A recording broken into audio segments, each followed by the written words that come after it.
guys for tuning into our podcast FL. I want to definitely thank you for investing your time to our show. And I'm excited today because today's guest speaker is Laura Franco. Hi, Laura. How are you today? Hey, I'm great. Thank you for having me today.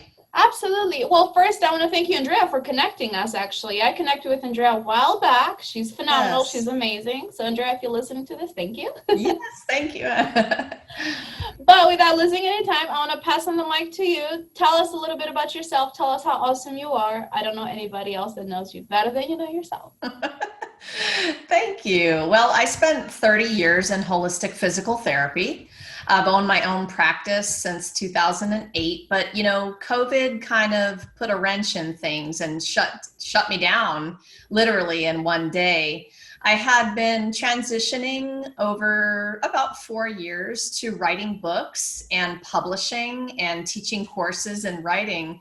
And so I was happily forced into the pivot, and I can now say that I am the owner of Brave Healer Productions, and we publish books that are changing the world, girl.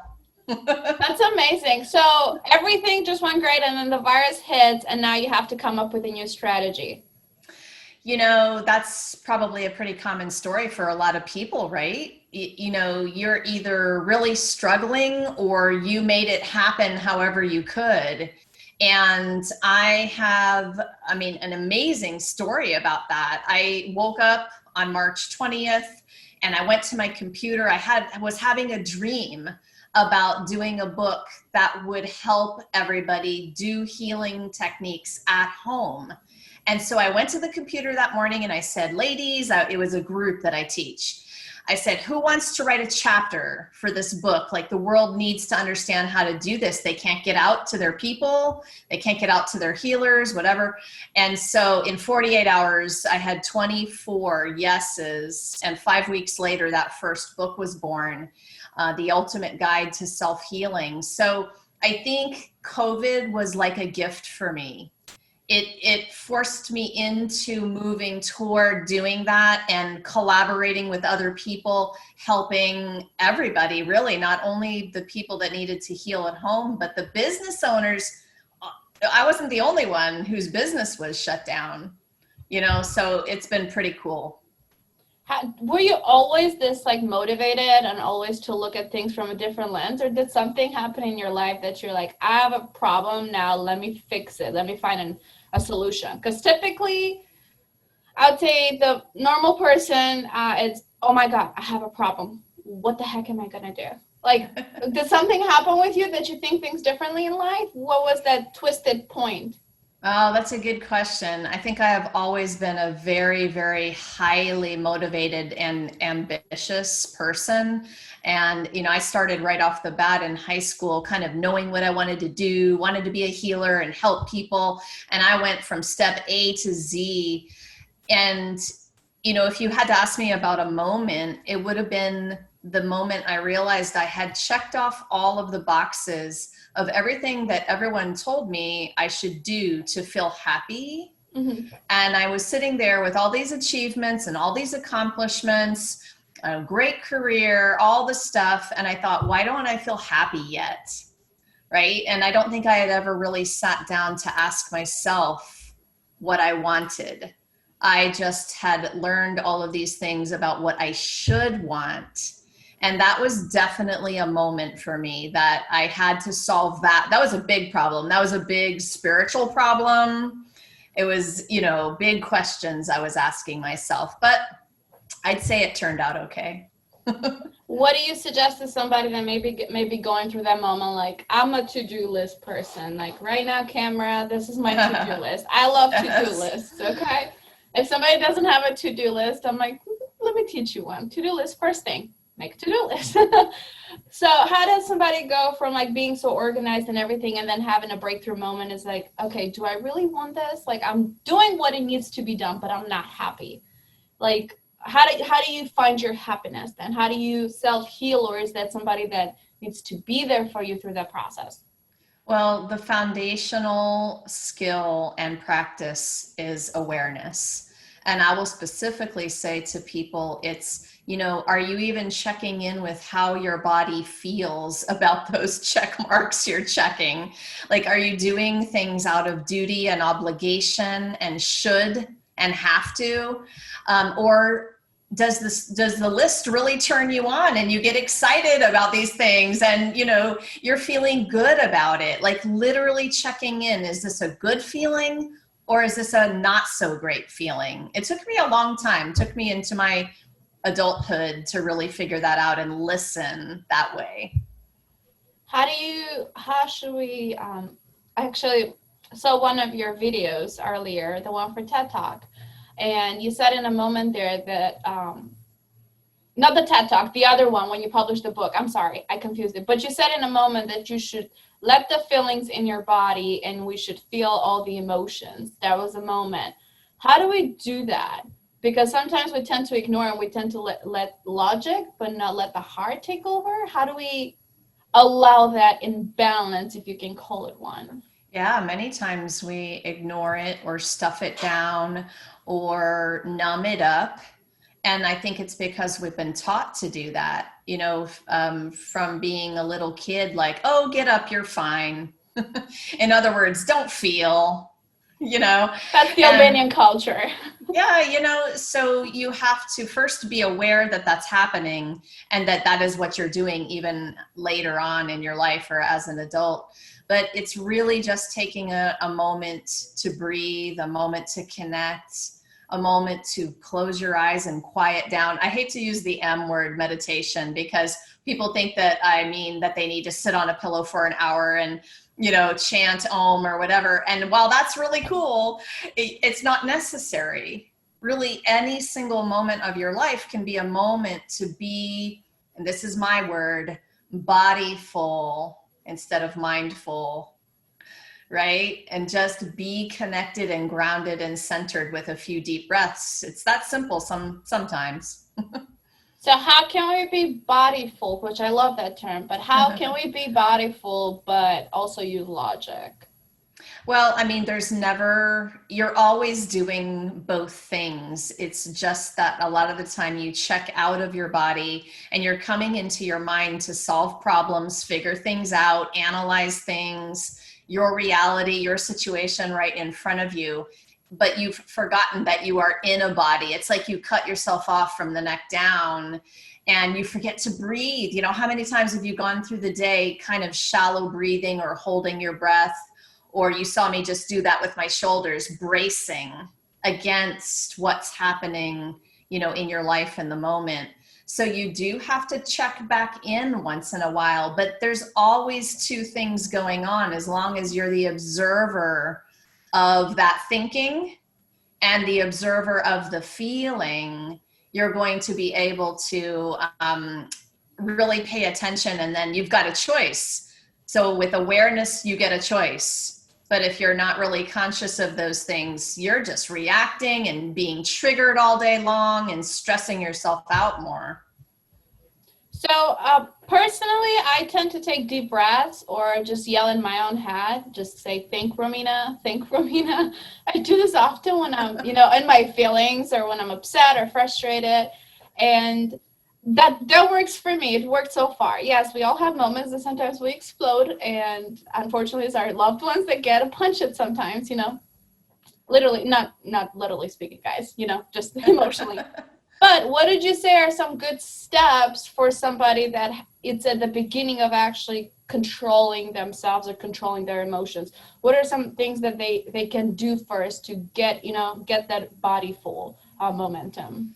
Well, it is going to be slowing down and taking some time to sit and breathe and do nothing else.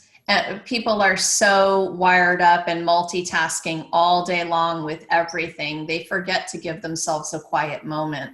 I would say that it has to start with at least giving yourself some moments for that stillness and that quietness. And then, breath work is a profound healing work, and just checking in with your breath, it might be that simple. But if I could add one more step, I would say grab your notebook and pen and do some journaling and reflecting on what you feel.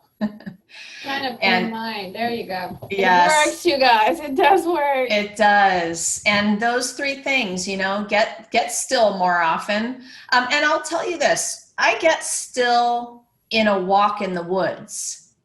It doesn't always mean that you have to just sit, right? It's just connecting with something that feels nourishing. So sometimes for me, it's walking in the woods, picking up on that beautiful energy, relaxing, and definitely leave your phone at home. See, I would leave my phone at home, but I'm a paranoid person. I need, somebody there just in case of an emergency. But that is so true, though, because the last year or so, I love sunsets. So I just go watch sunsets, even when I'm stressed or when I'm happy or whatever. Just go ahead and do that. And I think that's super important to kind of just, take it all in, because sometimes we don't do that. We're always nonstop going, and we forget about the little moments. The little moments are magic. A sunset, a sunrise, the way that the light shines through the leaves in the morning and you can see those sunbeams coming all the way down to the earth, the way that you hear the birds going back and forth in the trees. I mean, honestly, you can find these magical moments any moment you feel like. And you're right, we don't. We need to do that a little bit more often. You just did a perfect painting the picture right there. In my head now, after this interview, I'm going to watch the sunset. I already have my camera right ready right there. And I'm just like, I'm gonna see this moment. So perfect.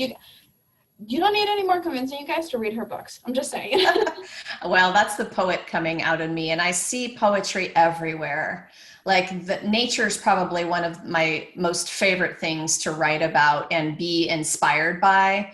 And so, no joke, when I go, I bring my phone too, but here's why: when I go for those walks, because every single time I'm in that connection, the words want to move through. So I'm on my little notes function on my phone, typing out poems on the path. You'll often find me there. That's amazing. That's plus oxygen. It kind of refreshes your mind. Yeah, no doubt. I have another question. I keep saying I have another question, but I do have a lot of questions. What do you find the most, what if you can pick number one or number two, the most stressful things that people go through that it's hard for them to space out and actually get in that bodyful moment? What is going on with today's society? Because you've been doing this for a while too. So how, is there a shift change throughout the years that have changed, or is it always one or two things that are, always on the top of the list? Well, I mean, I had a friend once who reminded me after I had been disappointed by a particular event in my life. She looked at me and she's like, "Nobody died." And that was a slap in the face for me. I was like, "You're right. This is not a big deal. Why am I, right? Why am I doing this to myself?" And so ever since she said that to me and kind of just knocked me back into, being grateful, which is really where we need to be most of the day, because there's so much to be grateful for. So, if you're not talking about the big ones, death of a loved one, divorce, loss of a job. A lot of people lost jobs this year, right? So I don't know if, you want to talk about those top ones, but I think if I went a tier underneath that, it would be issues within relationships, family relationships, lover relationships, friendships, where people are really feeling whatever it is. I mean, we can make a big long list, right? Hurt, betrayed, attacked, abused. I mean, there's all these things. I mean, where would we be without each other? We're here to be in connection with each other. And all of those things are moments, opportunities for learning and growing. But I think those top the list of stress. Do you think the advancement of the technology recently has helped or has damaged the self-healing or enjoying the moment process?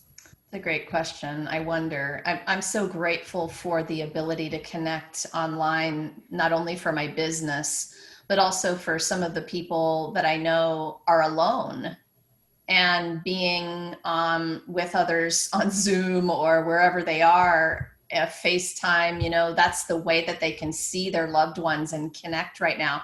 Man, don't you miss hugs? Yes. Like, yeah. And yes. So I see the blessing, like I choose to see that positive, but I am sure there are people who have been, forced into another direction of negativity. I always suggest that you create your online platforms exactly how you want them. Don't put up with the BS and don't put up with the negativity. These are your pages, so you can unfriend, you can unfollow, you decide. And you really have to surround yourself with upbeat, high vibe people to help you feel better. You can unfriend and you can decide. That's powerful, because a lot of times when we feel like we're gonna hurt somebody, like it, when I first the other day, yesterday, because it's October 6th right now, you guys, that we're recording this. October 5th was the 5-year anniversary that I moved to Jacksonville, Florida, which I say it's Romina 2.0. But that is so true, though, because sometimes you feel like you're dragging and you cannot let go of some people in your life, but it's important to sometimes let go to go through that healing process. Yes, especially if being around them is making you feel bad. And, the people in your life should help you feel like a better human and should help you feel nourished. And listen, you have that choice to walk away from people who are making you feel the opposite, right? So there's a lot of people that don't have as high confidence as some people do. Where do you think people should find the confidence to sometimes to walk away or press a reset button on their life to better? And I'm not talking here just about a relationship, but I'm talking even about a job like that drains you, takes all your energy, or a friend, or a career. Like, where do you find that confidence? Is there a process that people can go through? Well, you don't get the confidence first. And this is the big deal with this, is people think that they need to feel confident before they take the action they know they should take. And they'll wait forever trying to feel clear and courageous and confident. And they'll sit paralyzed waiting for that feeling that never comes. So guess what the secret is? It's taking the action with the feeling of lack of confidence or fears or uncertainty. It is really scary. However, it works, because when you jump through that wall of fire, you look at this thing and you're like, oh, I can't do it. I don't have the confidence, but if you just jump through, you'd look back and realize that wall was a millimeter thick. And now you're standing tall on the other side of it and you're feeling a little more confident. Go figure. So it's the action that gets you the feeling. I feel like that's important for a lot of people to listen, because we always try to find that confidence, but it's the action that gets you confidence, because you look at it, you're like, oh, look at what I just did. Like, I got the courage. I got this. That's I never thought of it like that. I thought of how can you help people be more confident, but not push people towards actions to gain confidence. Because it's those experiences. And so the more experiences you have, the better you learn and grow and build your confidence for having done those things. And I'm talking about making some mistakes and possibly having a failure or two, but I consider those to be stepping stones. So I like stepping these days, because I know the more mistakes I make, the faster I'm going to get to where I want to go. And yeah, it's a reframe there. If you're afraid of failure, what if failure was the exact thing you needed to do to get where you want to go? It's an interesting question, right? I mean, if we look back at it, a lot of moments that we thought it was a failure, and now we look at it, we're like, I'm so glad it happened, because it's a teachable moment. Yeah. Without knowing that lesson, what I got from there, I wouldn't do X, Y, or Z. Yes, you understand what you're made of. You are who you are because of all of those things you've been through. You're able to teach others because of those things. Amazing. I love it. Now let's talk a little bit about your books in the back. I love the collection there. Which one of them is your latest one? Oh my goodness. So the Orange Beauty is my latest, and this is the ultimate guide to self-healing. This is a 25 author collaboration. These are healers, practitioners, and coaches who stepped up to tell their authentic stories and teach a self-healing tool in every single chapter. Mm-hmm. So there are modalities of mind, body, and soul throughout the book. And man, these authors, they're badass. They're amazing human beings. That's a 24 author collaboration. I'm going to attach that information. I know you mentioned that last time we actually talked and at the beginning of this interview. I'm not going to lie, audience, I have not read the book, but I feel like more than ever I need a level of self-healing myself too. I know, sometimes you go through like phases yourself. It's like a reset button. That book would be absolutely very handy, especially in uncertain times. It would. There'll be something in this book that will resonate with you no matter who you are. That's the beauty of that. It's like carrying around a little toolkit, and you can look in there in the table of contents and you can kind of read which ones pique your interest and just choose those to read, or you can read it from cover to cover, and get the whole deal. But yeah, this is the one that I just showed you is our third volume. So things have been pretty crazy around here. Now you also help others towards writing their books and put their ideas on pen and paper. If, let's say, I want to write a book, or even make it simple, want to write an article, I have these ideas, but they're all over the place.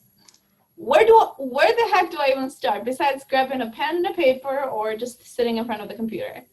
I think it's really good to ask yourself, especially if you're an entrepreneur or business owner and you have a mission, that, what content, no matter what it is you're talking about, a blog, a book, podcast, are you aligning with that bigger mission and vision? So if you're all over the place with your content, some of it might align really well with what you're doing in the world and bringing people into your world, like with a blog, let's say. But others might just be sort of random topics and you're like this and that, and then it doesn't really align so much, right? And we can get very overwhelmed with all of this stuff that we're supposed to be doing. But if you can hone it in a little bit and really ask yourself, okay, does this go with my big vision and my mission? And when somebody comes and reads this, are they going to really understand what I'm all about and then want to take the next step with me, right? Because you're going to want that call to action. So yeah, my very favorite thing is to help people with their nonfiction signature book for their business, because these things brand you, literally. That is so true with alignment, though, because this podcast alone has been like 100% my thoughts, everything what I stand for. Sometimes I get, oh, that was harsh what you said, or I didn't agree with that. But that is so true, because once you're aligned with something and once you stay authentic to your voice, to your product, you'll see it will resist time. And maybe not today, but tomorrow, somebody else out there, it will learn from it too. Because at the end of the day, that's what we're trying to get a message through in order to help for the bigger picture.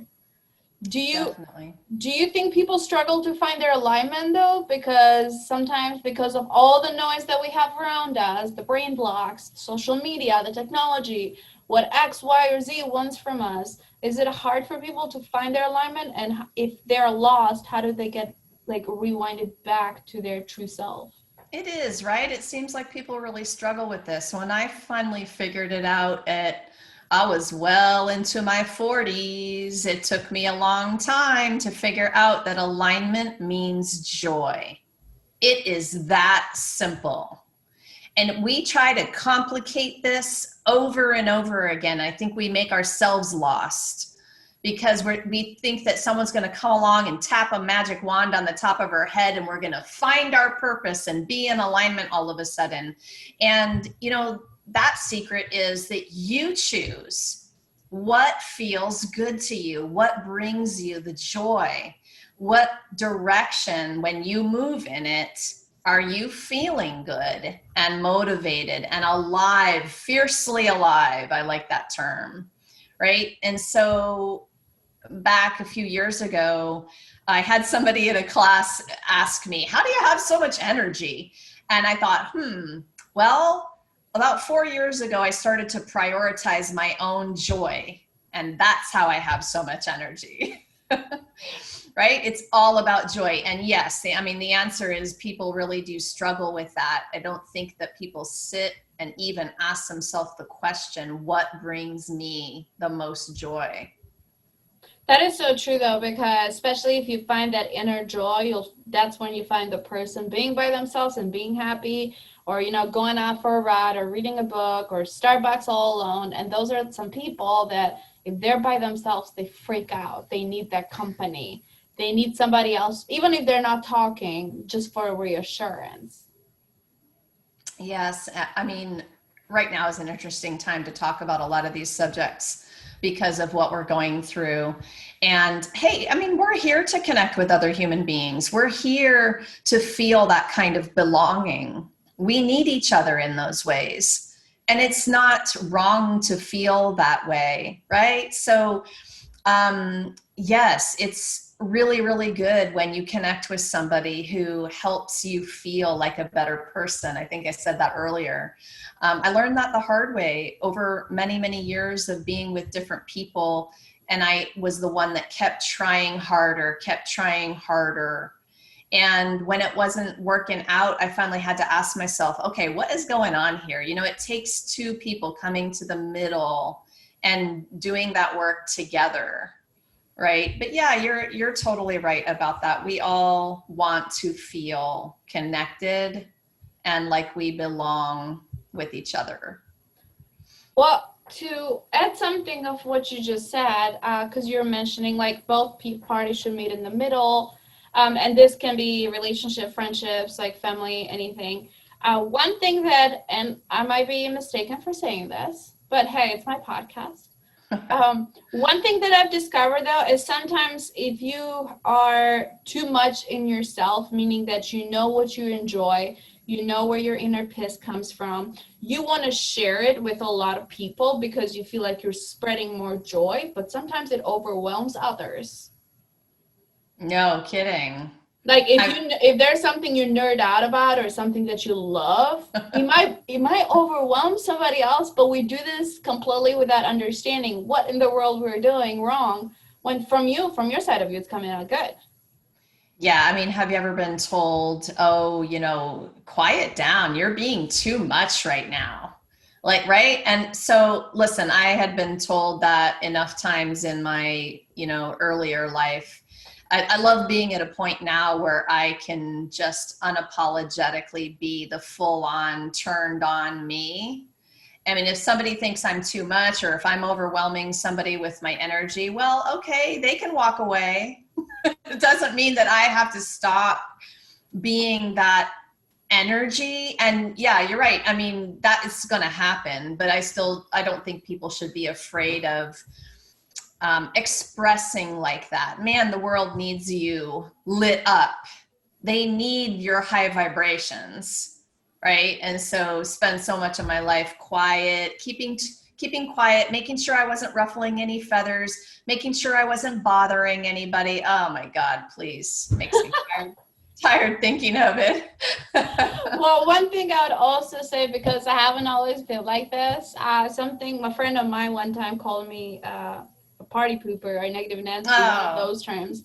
And it kind of changed me. I was like, well, let's look at things this way. So I try to match somebody else's energy and I end up being the super hyper one. So try this one time, guys. Try to be like, match the energy of somebody else and mirror them. And then you'll find yourself in that vibration. You're just going to be like, what the heck is going on? I didn't even have coffee for the day. But it will feel amazing because you'll be all positive. Well, you'll of course attract people who need that. And, if I think it's really important to be responsible for your energy. And when you're walking into a room, to understand where you're at with it and how you do affect other people with it. And if everybody would just do that one thing, Just be responsible for, what's going on inside of you and the energy you're bringing to whatever it is. That would be a game changer for a lot of people, right? Have you ever canceled dates or interviews or appointments because your energy didn't match? Oh, sure. Did you find that to be the best thing to do, or did you find that as a backup? Oh, I don't match the energy to bring up an awesome product. The reason why I'm asking is because I recently rescheduled an interview because my energy was not going to bring in the right product, and the guest ended up getting offended. I totally hear you, but more power to you, seriously, for being, that's exactly what I'm saying. If you can be responsible for where your energy is at, and yes, it's inconvenient, and if it happens last minute, I get that piece, and you don't want to be a repeat offender of that over and over again. And you get a reputation for canceling, but that's not you, and you know that. You can be confident in the fact that you are professional and you treat others with respect. But this time you're doing them a favor, seriously, because when you can't bring it, then if that person doesn't understand, that's their issue. Most of the people that I run with that understand this idea, they're like, hey, no problem. Let's get it on the schedule for when we can next. And so I would be pretty unapologetic about that too. And I am in general, because I know me now and I know the levels that I'm at. And if I am down a couple of notches, you don't want me on your show. No, especially if I'm trying to get like an amazing product, and if that person is listening to this episode, I am honestly sorry. It just, my energy didn't match that day. And if I'm going to bring something to life, I don't want to sound boring and have people get exhausted by listening to me talk like this. Like, let's not do that. Well, how many times do you say yes and do something out of the obligation or duty, but your energy levels are very low? Maybe you're really tired. You're just not feeling well that day, or you have some work to do on your mindset that day. It's not, toward the other person. It's more just taking care of yourself. And self-care, this is a piece of it, is really, really important. And it all comes back to taking that responsibility for it. Well, if anybody can get any lesson from my example and what Laura just expressed, definitely do not, own up your energy. I wrote it down, responsible for your energy. I actually wrote it down when you were talking earlier, because I think that's super important, because we don't realize, or we don't do a temperature check, or, real quick on ourselves. And then 10 minutes later, everybody, it's like, I don't want to hang out with you anymore, or what in the world is wrong with you? So I think that's absolutely very important to take a step back, check your energy, check your temperature, make sure you're good. Not that you have COVID, you guys. I'm not talking about fever, but check your temperature it just, the times just match. When I say check your temperature, that's what clicks on my hat. Oh my goodness. Well, Laura, I know you've been doing this for quite some time, and I know you definitely have a support group, and you also have people that you help out with. Can you please tell us, how can people get a hold of you in order to go ahead and start the self-healing process and start their process with you right away?